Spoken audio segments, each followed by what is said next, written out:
Bonjour, voici une belle histoire pour les enfants. N'oublie pas de t'abonner et d'activer la cloche pour recevoir une notification pour les prochaines vidéos.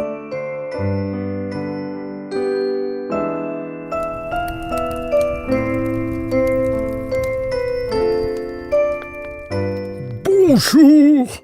Noël, le plus grand jour de l'année, arrive.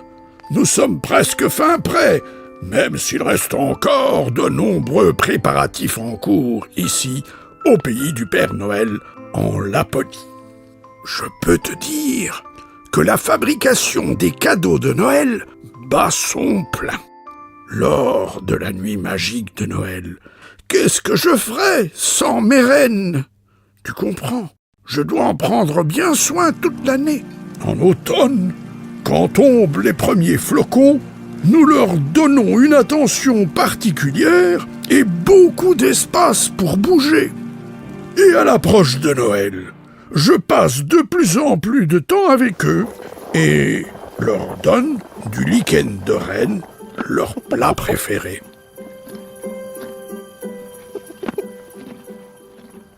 Noël approche, et mes petits lutins, eux, sont à l'affût.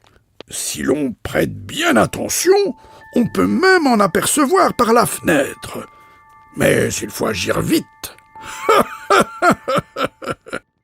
Les lutins me tiennent informé des actions et des comportements de chaque enfant. Oh, merci qu'il vaut.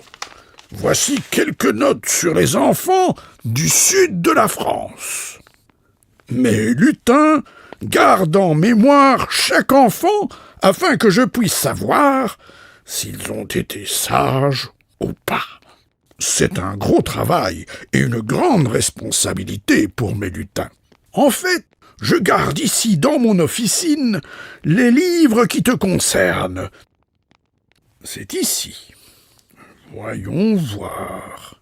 Tu as été sage ou pas cette année? Où est ton nom? Ah, le voici. Oh, je peux voir que tu as fait un grand effort cette année pour être sage. C'est très très bien. Continue comme ça.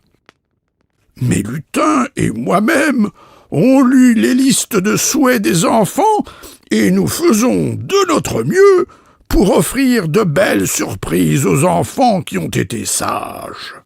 Mais rappelle-toi, c'est important, que nous ne pouvons pas t'apporter tout ce que tu désires.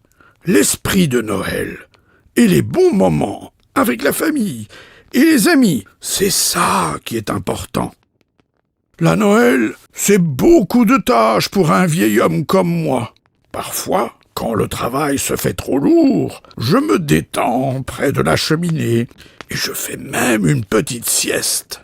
C'est important de lever le pied et de se reposer. Quand je fais mes petites pauses, mon lutin Kilvo s'occupe des cheminées du pays du Père Noël.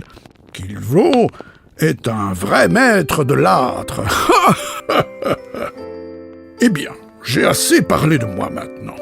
Noël approche et je dois aller nourrir les rennes. N'oublie pas d'être sage. Et à bientôt!